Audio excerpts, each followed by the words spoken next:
여러분 성지순례를 여러분 기도 가운데 제가 잘 다녀왔습니다. 영상을 보셨지만 여러 사진을 찍었고 재미있는 사진도 있었습니다.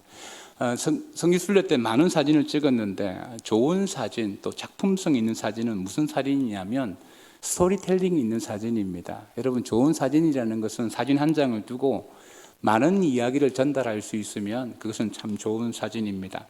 한 장의 사진으로 역사가 바뀌어진 경우가 많습니다. 몇 년 전 터키 해변에서 발견된 시리아 난민이 탄 보트가 뒤집어지면서 3살 어린이가 죽은 채 해변에서 발견되어졌습니다. 이 한 장의 사진이 SNS로 공유되면서 유럽연합에게 난민들의 문제를 해결할 수 있도록 압박하는 중요한 계기를 이 사진이 가져왔습니다.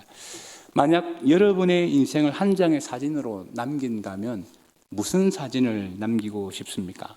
사무엘상 16장부터 열왕기상 2장까지는 약 42장인데 다 다윗 왕의 이야기입니다. 마침 다윗 왕의 인생을 42장의 사진에 찍어서 사진첩을 만들어 놓은 것 같습니다. 이 42장의 사진 가운데 한 사진만 남겨야 한다 그러면 무슨 사진을 남기기를 원할까요? 골리앗을 물리치는 사진, 미갈과 결혼하는 사진, 광야에서 도망했던 사진, 아니면 이스라엘 나라의 왕이 되는 사진 등등 많은 사진이 있겠지만 저는 오늘 본문 열왕기상 2장을 제가 다윗이라면 이 사진을 남기고 싶습니다. 그 이유는 자신이 형통하게 살아왔던 이유를 압축해서 아들에게 유언하는 장면이기 때문입니다. 왕이나 재벌들은 자신의 후손들이 그 자리를 계속 지키기를 원하는 마음들이 있습니다. 그런 의미에서 본다 그러면 오늘 열왕기상 2장은 큰 의미가 있는 한 장면이라고 봅니다. 그렇다면 저와 여러분들이 믿음의 부모로서 우리의 자녀들이 형통하게 살아갈 수 있도록 우리 인생을 한 장의 사진으로 남긴다 그러면 그 한 장의 사진 안에 무슨 내용이 들어가야 하겠습니까? 첫 번째로는 삶의 핵심이 들어가는 사진이어야지만 자녀들에게 영향력을 줄 수 있습니다. 사실 오늘 이 본문은 제가 장례식장, 특별히 문상 위로 예배 때 자주 선택하는 본문입니다.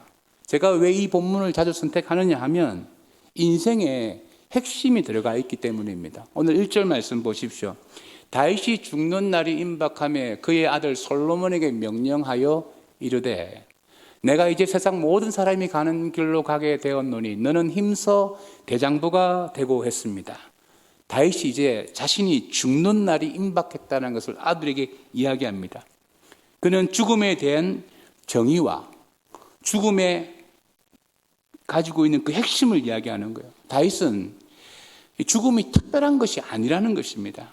그리고 이 죽음은 아무도 피할 수 없는 것이고 인생의 핵심이라는 거예요. 우리 중에 태어난 사람들 가운데 이 땅에서 금수저로 태어나서 사는 동안 한 번도 고생하지 아니하고 호의호식하며 사는 사람들도 있습니다. 그리고 어릴 적부터 질병에 한 번 걸리지 아니하고 건강하게 사는 사람들도 있습니다. 하지만 그 어느 누구도 예외 없이 경험하는 게 무엇이냐면 금수저든 평생을 건강하게 살았던 이 죽음의 문제는 아무도 피해갈 수가 없고 우리는 죽음 이후에 하나님 앞에 반드시 평가를 받는다는 것입니다. 다윗이 솔로몬에게 가르쳐주는 삶의 핵심이 뭐냐면 내가 왕으로서 죽지만 이게 특별한 게 아니라는 거예요. 그리고 너도 죽고 모든 사람이 죽고 모든 사람이 하나님 앞에 평가를 받는다는 것입니다. 모든 사람은 이 길을 다 걸어가야 된다는 것입니다. 여러분 부자라고 해서 안 죽습니까? 권력이 있으면 안 죽습니까? 똑똑하면 안 죽습니까? 제가 성지순례하면서 헬라 문화, 그리스 문화, 오스만 문화의 그 제국들의 화려함들, 그 왕들이 어떻게 살아왔는가를 보았는데요. 여러분 그 제국의 권력자들도 다 죽었어요. 우리나라 고조선 시대 때 그들은 수세식 화장실을 사용했대도요. 그 권력을 가지고 있는 사람들도 다 죽었습니다. 나는 안 죽고 이 땅에서 영원히 살 거라고 자신할 수 있는 사람 손 들어보십시오. 손을 한번 들어보세요. 나는 안 죽는데 손 못 들겠어요? 아니 여러분들이 죽는다는 사실을 다 알고 있는 것 같아요. 그런데 왜 죽지 않는 것처럼 그렇게 악착같이 살고 있는지 저는 그게 궁금합니다. 여러분, 지금도 제가 사진 10장을 보여주겠는데 이 사진의 공통점을 한번 찾아보십시오. 첫 번째는 우리가 봤던 사진, 시리아 난민의 어린아이의 죽음의 사진. 이거 유명한 사진이에요. 두 번째, 베트남 전에서 지금 이 벌거벗고 뛰어간 이 여자아이의 사진, 그리고 남수단에서 독수리에게 위협받던 어린아이의 이 사진, 그리고 이오지마 섬을 점령했던 그 미군들 성조기를 꼽는 사진, 그 베트공이 적절 처단을 하는 장면입니다. 그리고 2차 대전의 종전을 기념해서 미국에서 이 남녀가 함께 키스하는 장면인데, 그리고 킬링필드의 모습이고요. 그리고 탱크맨이라고 중국의 그 민주화 운동 때 그 탱크에 깔려 죽은 사람 있지 않습니까? 그리고 비아프라 전쟁 때 기근으로 아이들이 어려워하는 모습들입니다. 그리고 마지막 장면은 스페인 병사의 죽음입니다. 이 사진에 나오는 공통점이 뭐예요? 다 죽음입니다. 죽음을 통해서 어떤 역사에 많은 영향력을 주었습니다. 성경은 죽음을 기억하고 살아가는 사람만큼 지혜로운 사람이 없다고 말씀하셨어요. 전도서 7장 2절에 보면 초상집에 가는 것이 잔치집에 가는 것보다 나으니 모든 사람의 끝이 이와 같이 됨이라. 산자는 이것을 그의 마음에 둘지어다. 할렐루야. 살아있는 사람은 반드시 사람이 죽는다는 사실을 기억하고 하나님 앞에 심판받는다는 걸 기억하고 살아야지만 지혜로운 삶을 살 수 있다는 것입니다. 이번 성지순례 때 갑바도기아에서 열기구 타는 게 있었어요. 뭐 보통 사람들이 하고 싶은 버킷리스트 중에 하나지 않습니까? 근데 바람이 불면 탈 수가 없답니다. 1년 중에 열기구를 탈 수 있는 날이 3분의 1밖에 안 된대요. 어느 목사님은 2번 왔는데 2번 다 못 타고 갔다고 그렇게 가이드가 이야기를 하더라고요. 새벽에 일어나서 열기구 타는 장소로 우리 팀이 갔습니다. 바람이 한 점도 안 불어요. 나뭇가지도 흔들리지 않아요. 열기구에 대해서 기대를 했는데 결과는 못 탔습니다. 왜 못 탔느냐? 나무가지도 흔들리지 않고 바람도 안 불었다 해요. 근데 왜 못 탔느냐 하면 우리가 보이지 않는 그 상층권에 바람이 분다는 거예요. 거기 바람이 불기 때문에 튀르키예 정부에서 열기구를 못 띄우게 하는 거예요. 우리 눈에 보이진 않지만 그곳에 바람이 부니까 열기구가 못 뜨는 거예요. 우리는 눈에 보이지 아니하면 심각한 것을 심각하게 생각하지 않은 경우가 많습니다. 내가 죽고 나면 어떤 일이 일어날 것인가? 지금 눈에 보이지 아니하니까 심각하게 생각하지 않아요. 괜찮다고 생각을 해요. 여러분, 그러나 반드시 천국과 지옥은 있고 히브리서 9장 27절 말씀에 보면 한 번 죽는 것은 사람에게 정해진 것이요 그 후에 심판이 있다고 성경은 말씀하고 있습니다.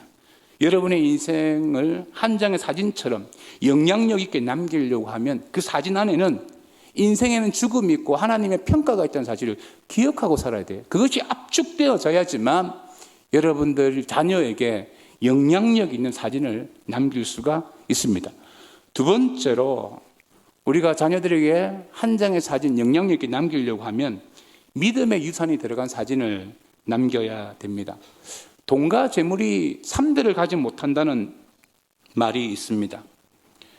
돈을 자녀들에게 유산으로 남기는 것은 중요하지만 또 그렇게 중요하지는 않습니다. 왜냐하면 믿음 없는 자녀에게 돈과 재물을 남기는 것은 오히려 그 자녀를 망치고 죄를 짓게 할 경우가 많습니다. 그리고 믿음이 없으면요, 돈을 지키기 굉장히 어렵습니다. 우리가 개인연금으로 많이 가입하는 ETF 중에 여러분 미국 나스닥 100이라는 ETF가 있고 그리고 S&P 500이라는 ETF가 있습니다. 이게 뭐냐면 미국의 100대 기업에 투자한 것, 미국의 500대 기업에 투자한 ETF 분산 투자했다는 거예요. 1955년도에 발표한 포춘에서 500대 기업을 그때 선정했는데 지금까지 생존하고 있는 기업은 49개밖에 되지 않습니다. 10%가 안 돼요. 그리고 35년 전에 100대 기업 중에 지금까지 살아남아 있는 기업은 16개입니다. 돈을 지키는 것도 생각보다 쉽지 않습니다. 광철랑 카네기가 상속은 자녀들의 재능과 에너지를 망치게 하는 것이라고 말을 했어요. 굉장히 부정적으로 말을 했습니다. 신앙이 좋은 미국의 청교도 신앙인들은 자식에게 상속을 하는 것을 굉장히 수치스럽게 여겼습니다. 대부분 국가와 사회와 교회에 도네이션을 했죠. 그들은 그러면서 자식들에게 반드시 물려줘야 될 게 뭐냐면 신앙을 유산으로 물려줘야 된다는 것입니다. 하나님의 말씀에 순종하는 신앙을 남겨줘야 돼요. 이것이 청교도 신앙이었고 지금의 강대국 미국을 있게 한 원동력이기도 합니다. 오늘 다윗이 솔로몬에게 힘써 대장부가 되라고 했습니다. 이게 무슨 의미일까요? 대장부가 되라. 우리나라 의미에서 보면 대장부란 씩씩하고 용맹하고 건장하고 남자답다 이런 뜻입니다. 근데 히브리 원문을 보면요, 직역을 하면 이런 거예요. 나는 간다. 모든 땅 위에 있는 사람들이 가는 길로 간다. 그러므로 강해라. 남자가 되라. 지금 솔로몬에게 스트롱맨이 되라는 거예요. 힘써 대장부가 되라는 것은 너 강한 남자가 되어야 된다는 것입니다. 강해야지만 살아남을 수 있고 유약하면 망할 수밖에 없다는 거예요. 지금 다윗이 솔로몬에게 이 유언을 하기 전에 무슨 일이 있었느냐? 1장에서 보면 그의 형 아도니아가 왕이 되고 스스로 왕이 되겠다고 반란 비슷한 사건이 있었습니다. 아도니아에 비하면 솔로몬은 굉장히 유약한 아들이었습니다. 솔로몬이 왕이 되고 난 다음에도 그의 아들들에게 이런 고백을 한 적이 있어요. 잠언 4장 3절에 보면 나도 내 아버지에게 아들이었으며 내 어머니 보기에 유약한 외아들이었노라. 유약한 솔로몬에게 다윗이 너 강해져야 된다. 강해야만 살아남을 수 있다는 거예요. 그러면 강해지는 방법이 어떤 것인가? 어떻게 해야지만 강해질 수 있느냐?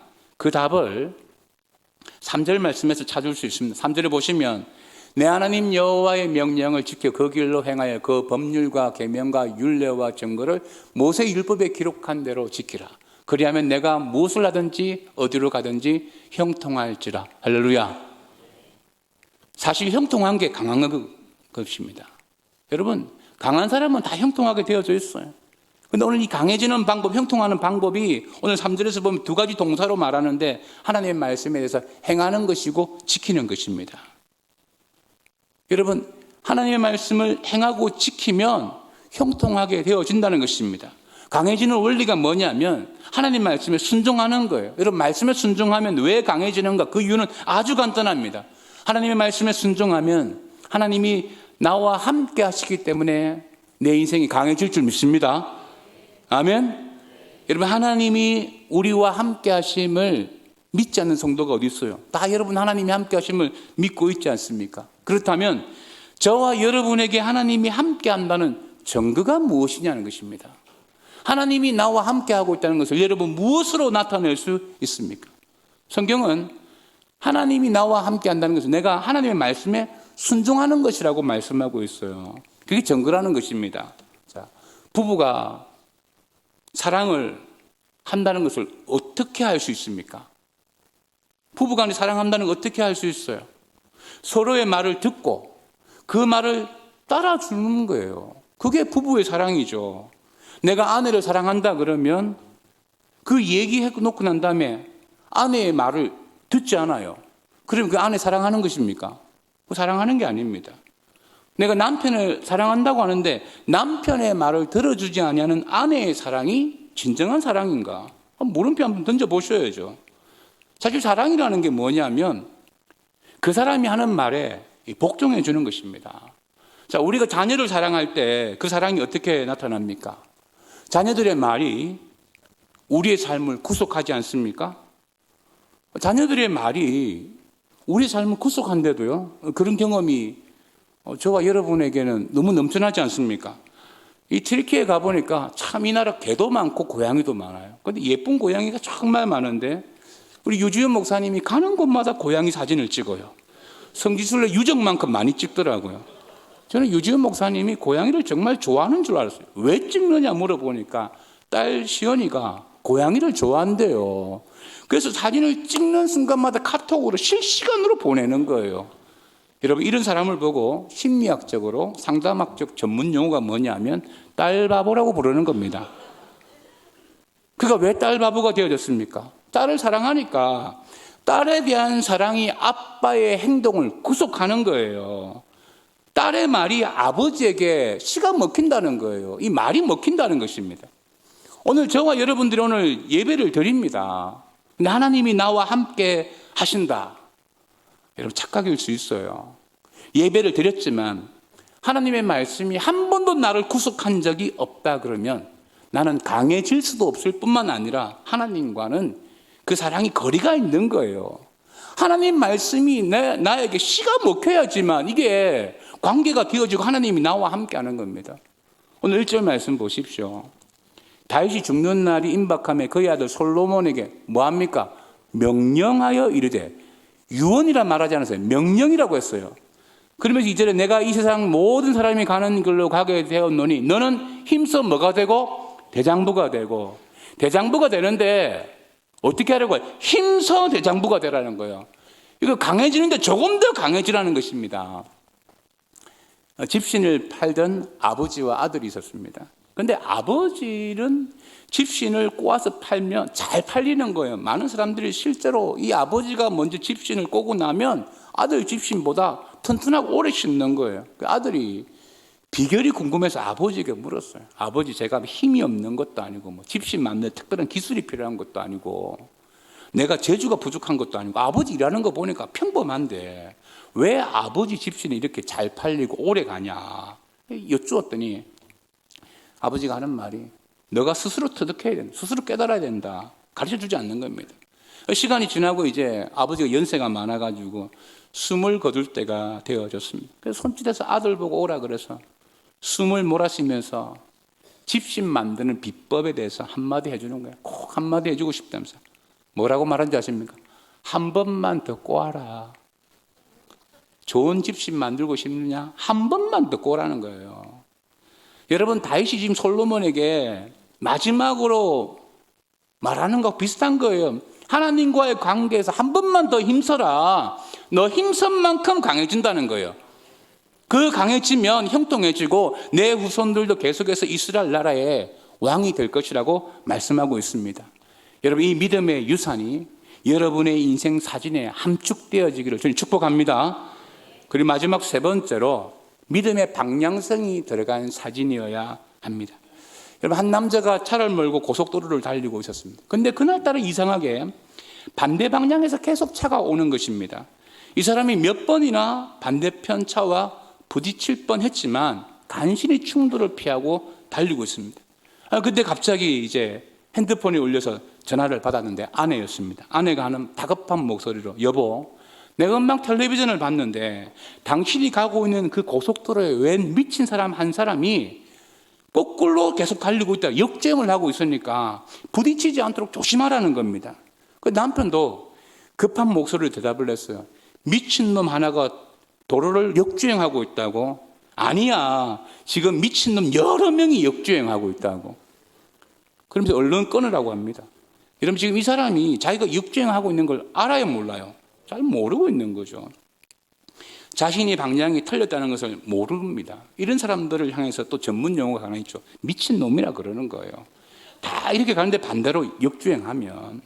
그런데 오늘 본문에 보면 다윗이 믿음의 방향성에서 세상 사람들 보기에 역주행을 하고 있어요. 어떻게 보면 미쳤다는 소리를 듣는 겁니다.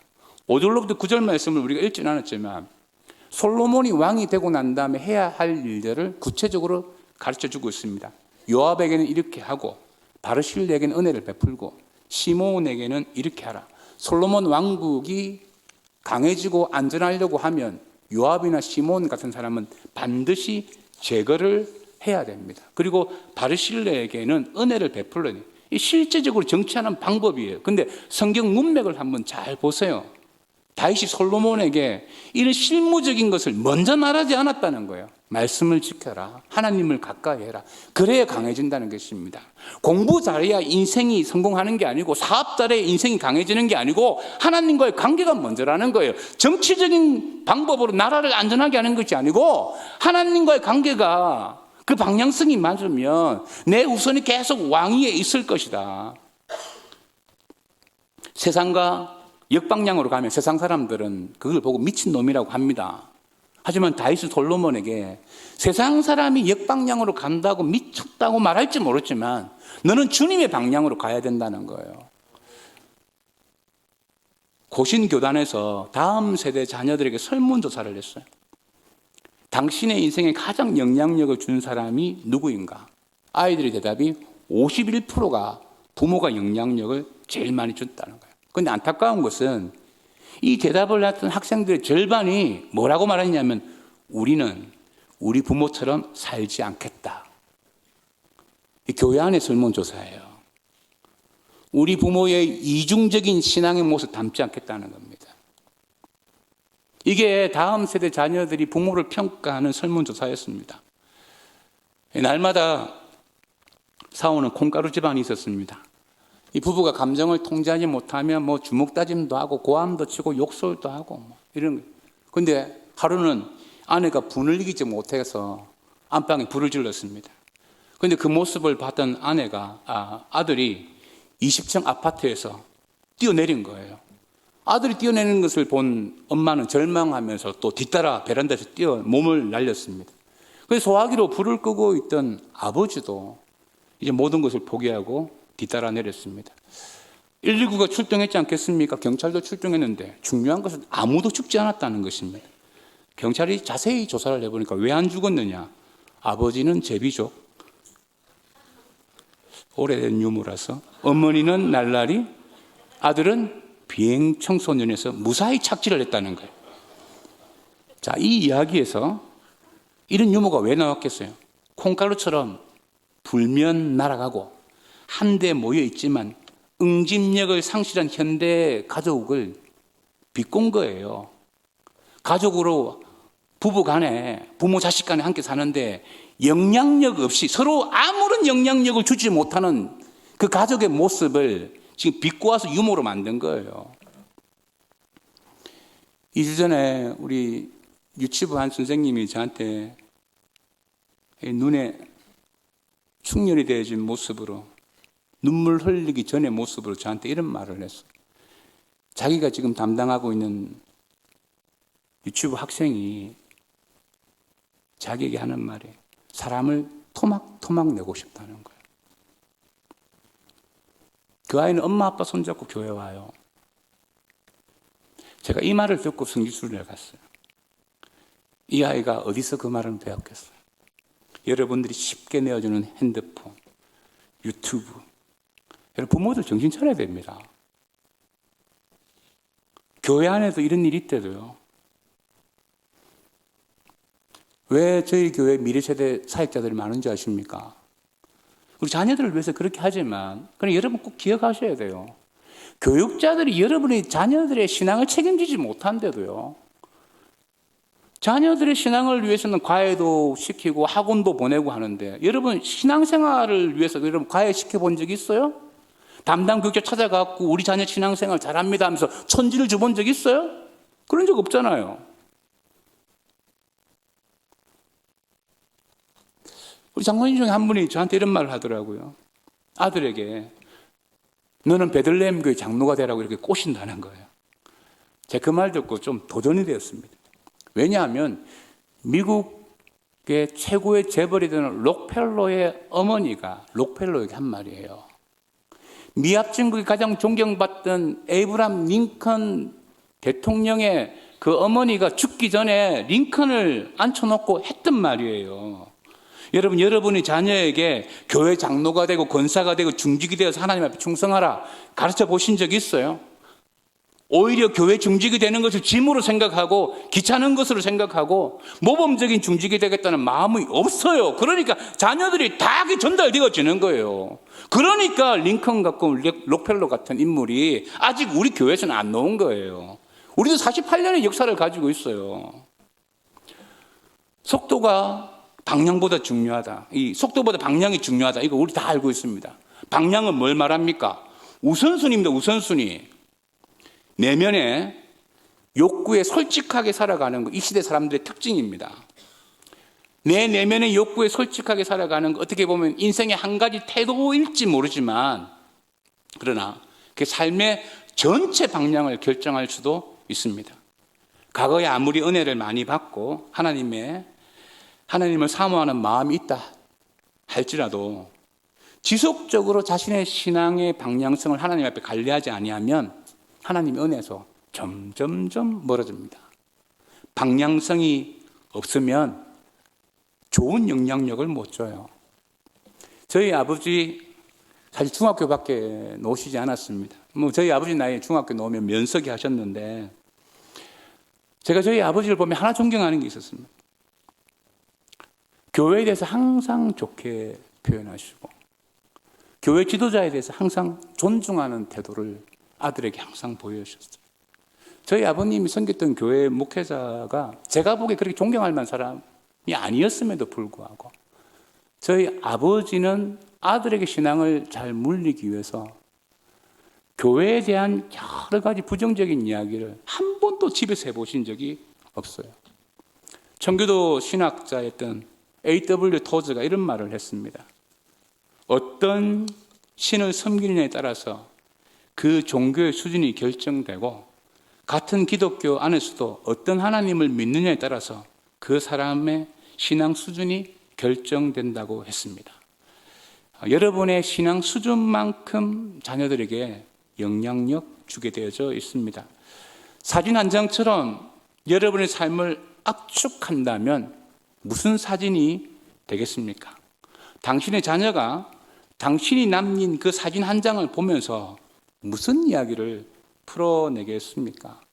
오늘 성경은 다윗의 유언을 통해서 저와 여러분에게 도전하는 것이 있습니다. 사람은 다 죽는 존재라는 것입니다. 그러므로 그 한 번뿐인 인생 하나님의 평가가 있을 것인데 자녀들에게 믿음의 유산을 남기고 그 믿음의 유산을 남기는 방법이 뭐냐면 믿음의 방향성을 정확하게 제시하는 거예요. 여러분, 조금만 지나면 자녀들 부모 말 듣지 않습니다. 제가 농촌교회 목회 4년 했지 않습니까? 제가 목회했던 교회에 보면 권사님, 장로님들 자녀들 중에 삼성의 여기 부사장도 있었고요. 별다신 분도 있었고요. 잘 나가신 분 많아요. 근데 신앙이 없었어요. 그러니까 그 권사님들, 장로님들, 집사님들 제가 신방 가면 기도 내용이 뭐냐면 자녀 잘 된 거 아니에요. 신앙이 있는 사람은 자녀의 신앙 때문에 평생 어려워해요. 여러분, 아직도 늦지 않았습니다.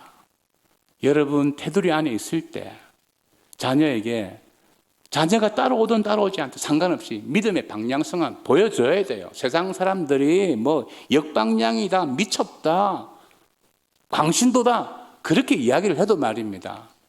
부모는 그 믿음의 방향을 보여줘야지만 여러분 궁극적으로 신앙을 대물림할 수 있습니다. 여러분 자녀들에게 좋은 믿음의 사진을 남길 수 있는 믿음의 부모 되시기를 주님 축복합니다.